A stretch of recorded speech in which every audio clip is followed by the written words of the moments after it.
As the finishing touches were being applied, there was a knock at the door. "Listen, folks," said Willie's husky voice. "It's 5 past already.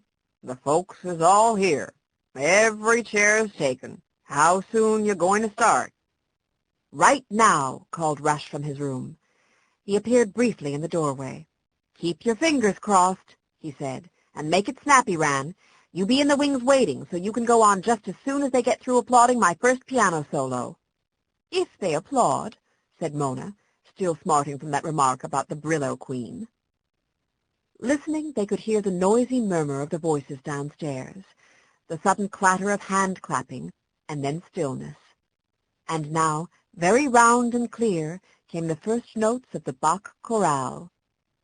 Randy stole down the back stairs, a thin blue elf with a pounding heart.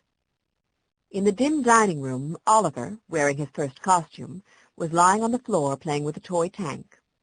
Willie Sloper, in his best suit, was leaning against the dining room table with his hands clasped in front of him and his head bowed.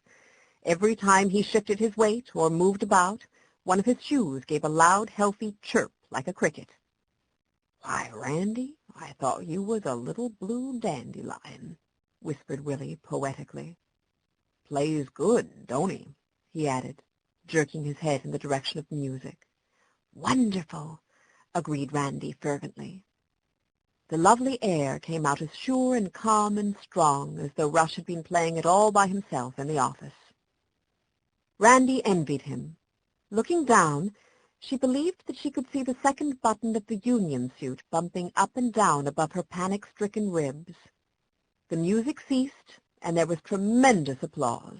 It went on and on like the sea, roaring interminably. Randy's head felt miles away from her feet. It felt light as a balloon, and her feet felt rooted to the earth. And between her head and feet there was nothing but a sort of whirling emptiness. "Willie, I can't do it," she gasped, turning the chalk-white face upon him as the clapping began to diminish. "I just can't. I'm too scared." "Aw, no, you ain't." Willie actually laughed. "You've never been before." But they'd never had such an audience before. However, there was no time to discuss it. The first staccato notes of the Golliwogg's cakewalk began. Willie gave her a gentle shove, and there she was, a blue gnome in a blue forest, dancing a grotesque and lonely little dance. That's all there was to it. The dance danced itself. She, Randy, just retired someplace and closed her eyes and put her fingers in her ears. Then the music was finished. She was making her little bow. The ocean of clapping was engulfing her, and Rush was grinning at her from the piano. Was it all over? Already? Why, it was too soon. Now she could hardly wait to dance again. And with eyes full of stars, ran up the back stairs 2 at a time to change her costume. Loving the world, she burst into the bedroom. "Oh, you look beautiful, Mona," gasped Randy. And Mona did look beautiful, a real fairy-tale princess in her dazzling robes. The wild hair, still not quite subdued, shone in a rebellious mass about her shoulders, and her cheeks were pink with excitement as well as rouge.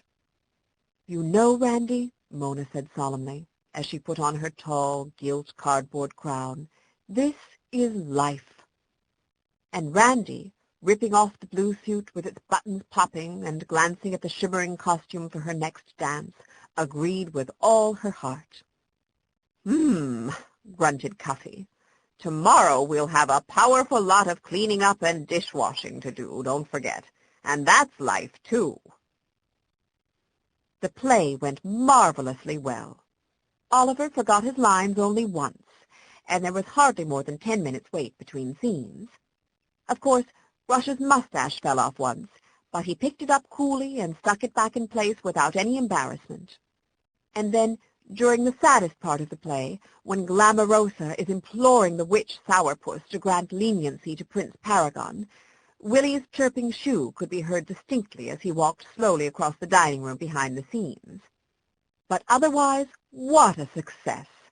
The applause they received would have warmed the heart of any producer in the world. Afterward it was fun, too, when they came downstairs in their own clothes, traces of makeup still clinging to their faces, and mingled with the audience. What a lot of cookies they ate now that their appetites had revived, and what a lot of compliments they got. Mrs. Oliphant embraced each of them warmly.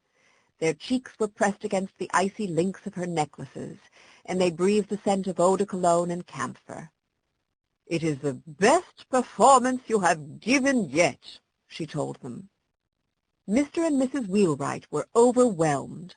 They thought Mona ought to be in the movies, and Randy and Rush should be on the concert stage. Mr. and Mrs. Purvis thought so, too. The Melendi children felt that life would have been perfect if only they were allowed to give a new play every week.